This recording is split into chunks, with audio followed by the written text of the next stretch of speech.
A great term that we will be looking at today concerns geopolitics.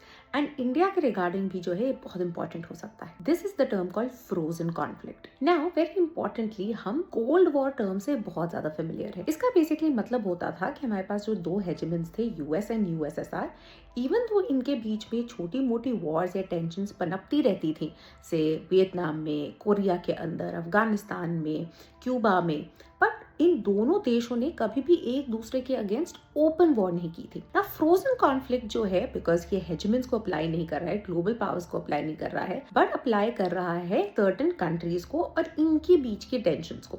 तो आप imagine कीजिए, this is cold war actually downsized to particular smaller states, right, और particular individual states, not an entire state of global affairs, right, जहां पे देशों के बीच में कुछ एक्टिव टेंशन है. एक्टिव टेंशन जरूर है बट ओपन वॉर डिक्लेयर नहीं हुई है, right. So for example Nagorno Karabakh की सिचुएशन जो थी, राइट, या फिर हम मान सकते हैं चाइना के जो रिलेशंस हैं हमारे साउथ चाइना सी के अंदर with multiple south east Asian partners, तो चाहे वो फिलीपींस हो, चाहे वो जापान हो.